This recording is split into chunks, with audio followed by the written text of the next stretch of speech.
Hi everyone, welcome back to DSA placement series. आज हम शुरू करने जा रहे हैं हमारे 2D एरे की प्लेलिस्ट और ये उसका वीडियो नंबर 1 है।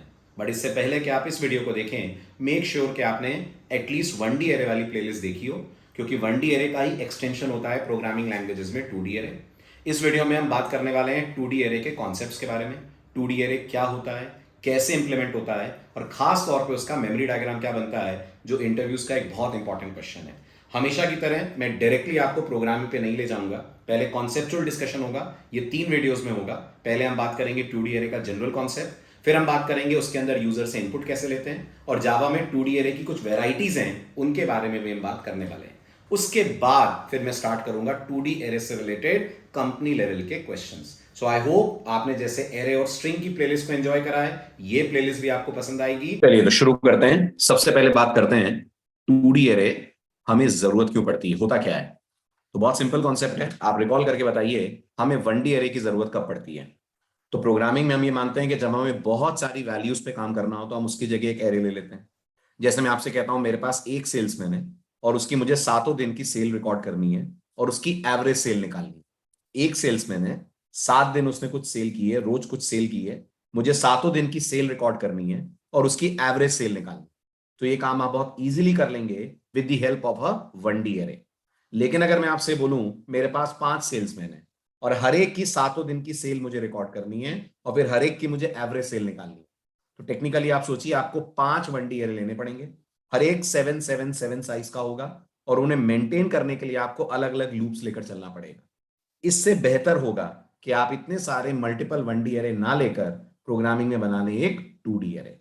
यानी 2D एरे लेना हम तब प्रेफर करते हैं जब हमें मल्टीपल ग्रुप ऑफ एलिमेंट्स पे काम करना हो। एक ग्रुप ऑफ एलिमेंट है, आप 1D एरे से काम कर सकते हैं। मल्टीपल ग्रुप ऑफ एलिमेंट्स हैं तो मल्टीपल 1D एरे बनाना थोड़ा लेंदी पड़ेगा, कम्बसम पड़ेगा। उसकी जगह आप यूज कर लीजिए एक डबल डायमेंशनल एरे।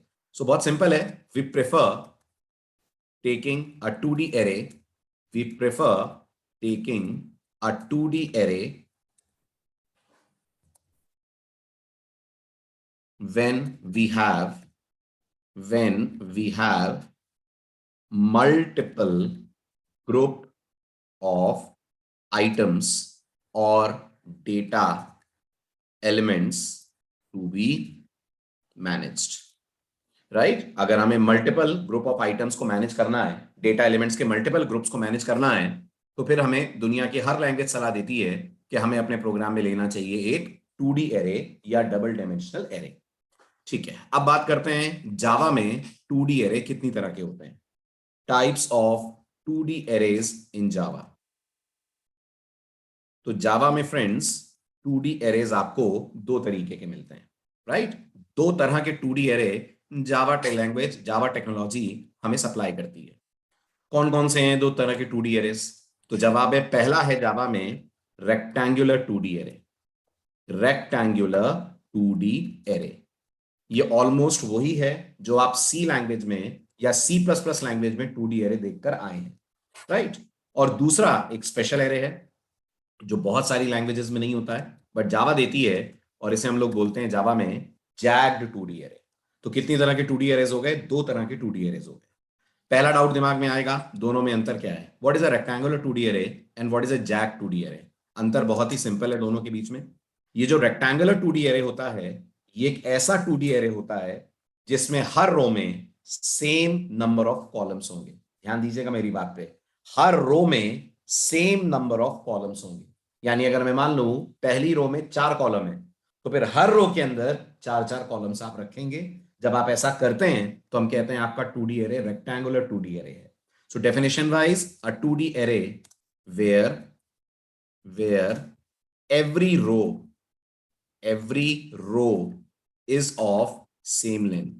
हर रो की लेंथ अगर आप सेम मानकर चलें तो हम मानते हैं आपका जो 2D एरे है वो कैसा हो गया? आपका 2D array rectangular 2D array हो गया। इसका लॉजिकली अगर हम डायग्राम देखें, फिजिकल डायग्राम आपको मैं थोड़ी देर में दिखाता हूं। अगर मैं इसका लॉजिकल डायग्राम बनाऊं तो ये कुछ वैसा ही है जैसा आप लोगों को सी लैंग्वेज में दिखता था। कैसा?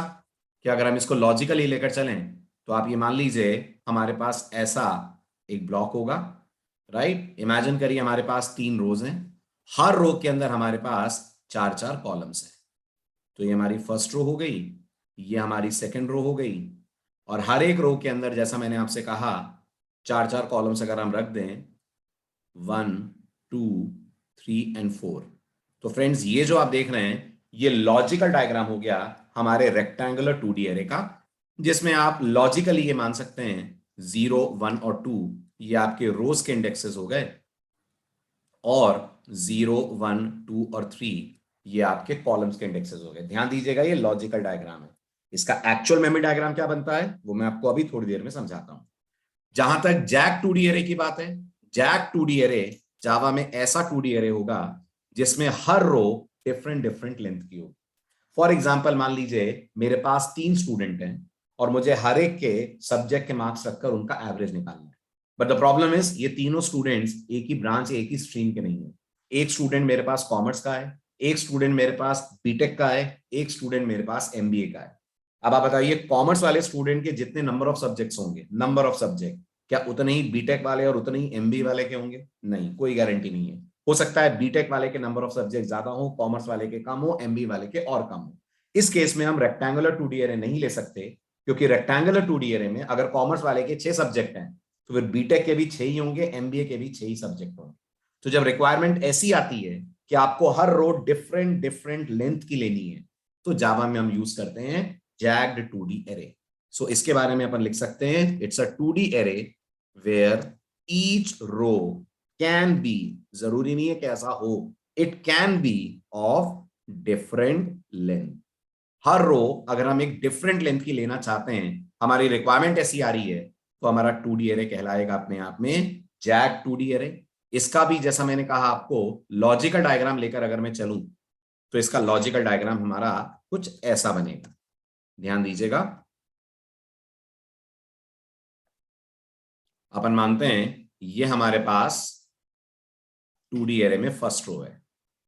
ठीक है, फर्स्ट रो के अंदर हमारे पास 4 कॉलम्स हैं। Okay, 1, 2, 3 and 4। लेकिन जो मेरे पास इस 2D एरे की सेकेंड रो है, नोटिस कीजिएगा, उस सेकेंड रो में मेरे पास 3 ही कॉलम्स हैं। ओके, तो ये मेरे पास सेकेंड रो हो गई, the row number 2, and it is only having 3 columns like this. ठीक, और जो मेरे पास थर्ड रो है, इमेजिन करिए मेरे पास उस थर्ड रो के अंदर कॉलम्स दोनों रो से ज्यादा मुझे रखने हैं। मतलब कितने रखने हैं? मान लीजिए मुझे थर्ड रो में रखने हैं 5 कॉलम। तो अगर इस तरीके की कुछ पिक्चर आप चाह रहे हैं आप मेंटेन करें, जिसमें आप पहली रो में 4, दूसरी रो में 3, तीसरी रो में 5 एलिमेंट रख रहे हैं, तो इस तरीके के 2D एरे को आप जावा की वोकैबुलरी में बोलेंगे जैग्ड 2D एरे।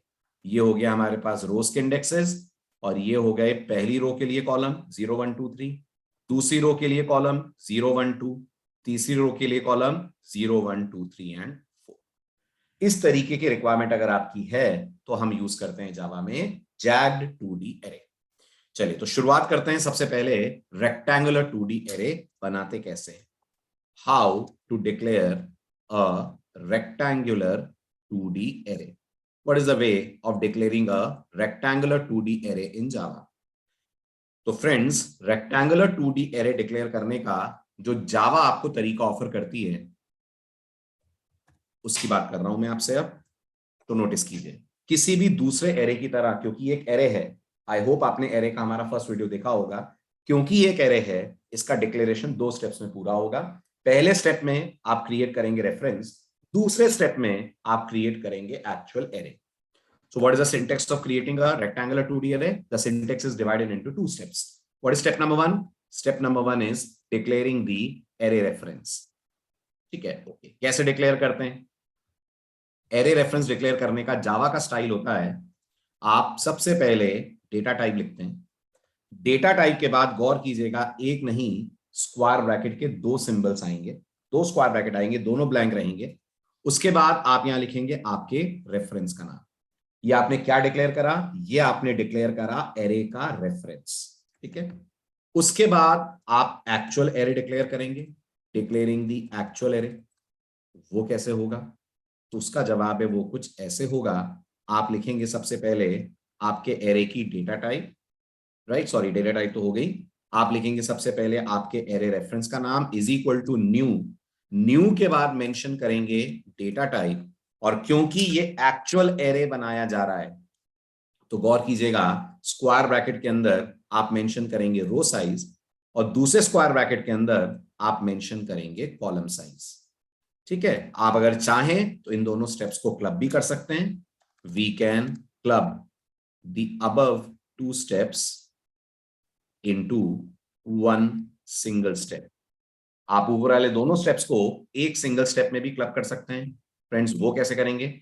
उसके लिए जवाब है डेटा टाइप, डेटा टाइप के बाद स्क्वायर ब्रैकेट, स्क्वायर ब्रैकेट के बाद आपके एरे रेफरेंस का नाम जो भी आपको देना है। ओके, एरे रेफरेंस के नाम के बाद इक्वल टू करके न्यू, न्यू के बाद फिर डेटा टाइप जैसा आप एरे बनाना चाहते हैं, और इस डेटा टाइप के बाद स्क्वायर ब्रैकेट के अंदर आपके एरे की रो साइज, और दूसरे स्क्वायर ब्रैकेट के अंदर आपके एरे की कॉलम साइज। जब आप ऐसे करेंगे तो अपन मानेंगे कि आपने एक लाइन में स्टूडियो एरे को बना दिया है। अब ध्यान दीजिएगा, सबसे इंपॉर्टेंट पार्ट ये है कि इसका एक्चुअल मेमोरी डायग्राम अब क्या बनता है। ठीक है, the real memory diagram of a rectangular 2D array in Java, the actual memory diagram, क्योंकि इससे आपको लॉजिक सोचने में बहुत आसानी होगी। The actual memory diagram of a rectangular 2D array in Java, Java के रेक्टेंगुलर 2D एरे का एक्चुअल डायग्राम क्या बनता है। ठीक है, यहीं पे बहुत सारे स्टूडेंट्स कंफ्यूज होते हैं, इनफैक्ट इंटरव्यू में गलत डायग्राम बना के आते हैं, ये वाला डायग्राम बना देते हैं जब इंटरव्यूअर 2D एरे का डायग्राम पूछता है। और मैं फिर कह रहा हूं, ये डायग्राम लॉजिकल है, ये रियल डायग्राम नहीं है। रियल डायग्राम अपन अब देखते हैं। तो सबसे पहले समझने की कोशिश करते हैं हमने एरे अपना डिक्लेयर कैसे करा। तो मैंने मान लीजिए जावा से कहा integer double square bracket ARR। अब अगर आपसे कोई पूछेगा ये तुमने क्या बनाया है, इसको क्या पढ़ोगे, तो ध्यान से देखिएगा इसको हम क्या पढ़ेंगे। इनिशियली आपको थोड़ा सा कंफ्यूजन होगा, लेकिन जैसे जैसे डायग्राम बनता जाएगा और डायग्राम जब फिनिश होगा चीजें एकदम क्रिस्टल क्लियर आपको हो जाएंगी। तो ज्यादा परेशान मत होइएगा उस वोकैबुलरी को देखकर जो मैं अब लिखने जा रहा हूं। इसको हम पढ़ेंगे ARR is a reference, ARR is a reference to an array of references to array of integers. ARR is a reference to an array of references to array of integers. थोड़ी सी पेशेंस रखिएगा, ये पूरी vocabulary आपको समझ में आएगी जैसे ही मैं डायग्राम ड्रॉ करूंगा। अभी के लिए बस इतना याद रखिए, ARR को आप एरे नहीं बोलेंगे, पहली गलती। ना ही आप बोलेंगे कि ARR रेफरेंस टू एरे है, वो रेफरेंस टू एरे नहीं है, वो reference to array of references है। क्या होता है इसका मतलब, अभी मैं क्लैरिफाई करता हूं। फिलहाल इतना ध्यान रखिए, जैसे ही आपने कहा INT double square bracket ARR, जावा ने क्या करा, जावा ने ARR नाम का एक रेफरेंस बना दिया जो हाल फिलहाल कहीं किसी को भी पॉइंट नहीं कर रहा है। ठीक है, अब मान लीजिए आपने स्टेप 2 लिया और आपने स्टेप 2 में जावा से कहा ARR is equal to new INT 3 and 4। गौर कीजिएगा, रो साइज कितनी दी अपन ने, रो साइज अपन ने दी 3, कॉलम साइज कितनी दी, कॉलम साइज अपन ने दी 4। अब देखिएगा जावा मेमोरी में क्या करेगी। सबसे पहले जावा देखेगी आपने लिखा है न्यू INT 3, पहले जावा इतने पार्ट को पढ़ेगी। तो जावा क्या करेगी, न्यू INT 3 पढ़ने के कारण वो मेमोरी में एक एरे बनाई। गौर कीजिएगा, एक एरे बनाई, कितने साइज का, 3 साइज का। लेकिन ध्यान दें फ्रेंड्स, ये एरे ऑफ इंटीजर्स नहीं है, ये है array of references. This is not array of integers, this is an array of references, जिस एरे के होंगे 3 इंडेक्सेस। ओके, और ये तीनों रेफरेंसेस एक एक 1D एरे को पॉइंट करने वाले। 1D एरे कितने साइज के बनेंगे, 1D एरे बनेंगे ऑफ साइज 4। तो अब जावा क्या करेगी, अब जावा मेमोरी में पहला 1D एरे क्रिएट करेगी, कितने साइज का, 4 साइज का। ओके, तो इसके अंदर कितने पार्टीशंस, इसके अंदर होंगे जावा की तरफ से 4 पार्टीशन। अगर मैं मान लेता हूं इस 1D एरे का बेस एड्रेस अपने आप में 4000 है, 4000 बेस एड्रेस है इसका, तो इसके सभी सेल्स में वैल्यू 0 होगी। 0 1 2 3 इनके इंडेक्सेस होंगे। और ध्यान दीजिएगा ये 4000 इस पहले वाले रेफरेंस के अंदर आकर स्टोर हो जाएगा और ये रेफरेंस इस एरे के बेस एड्रेस को करने लगेगा पॉइंट। इसी तरह से जावा मेमोरी में एक और 1D एरे बनाएगी। कितने साइज का? Again of size 4। ठीक, कितने पार्टीशन होंगे? क्योंकि साइज 4 है तो ऑब्वियस सी बात है 4 पार्टीशन होंगे। क्या इंडेक्सेस होंगे? 0 1 2 3 इंडेक्सेस होंगे। और क्योंकि न्यू इनको क्रिएट कर रहा है, न्यू अपनी आदत के अनुसार इन सब के अंदर फिल कर देगा 0 0 0 0। अगर मैं एज्यूम कर लूं कि इसका बेस एड्रेस लेट्स से 7000 है, गौर कीजिएगा ये एरे रैंडमली बन रहे हैं मेमोरी में, तो ऐसा नहीं है कि जहां इस एरे का पूरी लोकेशंस खत्म होंगी उसके आगे अगला एरे स्टार्ट हो जाएगा, ऐसा नहीं है। ये रैंडमली किसी भी एड्रेस पे बनेगा। मैंने मान लिया है 7000 एड्रेस पे बनेगा, तो जावा यहां 7000 रखेगी और ये जो हमारा एरे ऑफ रेफरेंसेस का सेकंड वाला रेफरेंस है ये पॉइंट करने लगेगा अगले 1D एरे। फिर जावा क्या करेगी? फिर जावा मेमोरी में एक और 1D एरे क्रिएट करेगी। इस 1D एरे के अंदर अगेन जावा करेगी 3 पार्टीशंस, एग्जैक्टली बोले तो 4। ठीक है, 4 सेल बनाएगी। 0 1 2 3 इन चारों के इंडेक्सेस होंगे। 0 0 0 0 चारों की वैल्यूज होंगी। अगर मैं मान लूं इसका बेस एड्रेस 8000 है तो इसके अंदर आ जाएगा 8000 और ये पॉइंट करने लगेगा इस बेस एड्रेस को। ठीक है, अब ये जो आपको एरे दिख रहा है जिसके अंदर 4000 7000 और 8000 है, अपन एज्यूम कर लेते हैं इसका अपना एड्रेस मेमोरी में था 3000। ये 3000 किस में आएगा? हमारे ARR में आएगा। हमारा ARR इस 3000 एड्रेस वाले एरे को करेगा पॉइंट। अब आप बहुत ध्यान से देखिए तो आपको समझने में बिल्कुल दिक्कत नहीं होगी मैंने क्या लिखा था। मैंने लिखा था ARR is a reference. Yes, किसका रेफरेंस है? एरे ऑफ रेफरेंसेस का रेफरेंस है। तो चेक करके देखिए, ये जो आपको दिख रहा है रेक्टेंगल, वर्टिकल रेक्टेंगल जो मैंने ड्रॉ करा है, ये कौन है? ये अपने आप में एक एरे ऑफ रेफरेंसेस है। और इसका हर मेंबर किसको पॉइंट कर रहा है? इसका हर मेंबर पॉइंट कर रहा है एक एक एरे ऑफ इंटीजर्स को। और मैं एक बार और आपको याद दिला दूं, ये सारी एक्टिविटी ARR के अलावा जो एक्टिविटी हो रही है वो मेमोरी के कौन से एरिया में हो रही है? आई होप आपको याद होगा, जब भी जावा में एरे ऑब्जेक्ट्स बनते हैं वो बनते हैं मेमोरी के हीप एरिया में। तो अब मैं लेबल कर रहा हूं इन डायग्राम्स को ताकि आप हमेशा इन वोकैबुलरीज को याद रखें। अगर आपसे कोई कहता है ये ARR कौन है, हु इज दिस ARR, तो आपका जवाब होगा this ARR is a reference to an array of references. Reference to an array of references. ARR is a reference to an array of references. Okay, ये कौन है? ये जो आपको दिख रहा है, अगर इसके बारे में बोला जाए, ये हमारा array of references है। This is an array of references, right? And friends, ये तीनों कौन है? तो बहुत सिंपल सा जवाब है, ये तीनों के तीनों अपने आप में array of integers हैं। Who are they? They are array of integers. So technically अगर आप देखें तो C जैसा कोई डायग्राम नहीं बन रहा है कि मेमोरी में कोई कंटिन्यूअस ब्लॉक बन रहा हो और उसके अंदर सारा डेटा जा रहा हो। जावा जब भी 2D एरे बनाती है, पहले बनाती है रेफरेंसेस का एरे। रेफरेंसेस के एरे का हर मेंबर पॉइंट करता है एक एक इंडिविजुअल 1D एरे को, और उन 1D एरेस के अंदर रहता है एक्चुअल में डेटा। यानी इनके अंदर एक्चुअल डेटा रहेगा, जहां इस समय आपको 0 0 0 दिख रहा है वहां हमारा एक्चुअल डेटा जाएगा। बाकी इनके अंदर तो इन एरेस का रहेगा बेस एड्रेस या स्टार्टिंग एड्रेस। ओके, एक और क्वेश्चन इंटरव्यू में बहुत पूछा जाता है, इस डायग्राम को देखकर बताइए टोटल कितने ऑब्जेक्ट्स जावा में बने। ये कोड जब रन हुआ तो टोटल कितने ऑब्जेक्ट्स बने? तो टेक्निकली याद रखिएगा, हर एरे अपने आप में एक ऑब्जेक्ट होता है। इस डायग्राम को अगर आप समझ पा रहे हो तो टोटल कितने ऑब्जेक्ट्स बने इसका मुझे कमेंट में जवाब दीजिएगा। हर एरे अपने आप में जावा में एक ऑब्जेक्ट होता है। अगर आप समझ पा रहे हैं इसमें कितने ऑब्जेक्ट्स बने तो प्लीज कमेंट में अपना जवाब दीजिए। अगले वीडियो में मैं आपको इसका आंसर दूंगा कि इस डायग्राम में टोटल कितने ऑब्जेक्ट्स हीप एरिया के अंदर क्रिएट हो रहे हैं। अब एक और इंटरेस्टिंग चीज जो आपको यहां पर समझने की जरूरत है। ठीक है, मैं कुछ स्टेटमेंट्स लिखूंगा, आप बताइएगा कौन से स्टेटमेंट का क्या जवाब आप एक्सपेक्ट करते हैं। अगर मैंने जावा से कहा system.out.println ARR.length तो मुझे जावा क्या देगी? अगर मैंने जावा से कहा system.out.println ARR0.length तो जावा का जवाब क्या होने वाला है? लेंथ याद रखिएगा एक प्रॉपर्टी होती है जो हर एरे ऑब्जेक्ट के अंदर होती है, जिससे अपन को पता चलता है उसकी साइज, उसके नंबर ऑफ एलिमेंट्स क्या है। ओके, ऐसे ही मैंने जावा से कहा system dot out dot println ARR, system dot out dot println ARR1 dot length,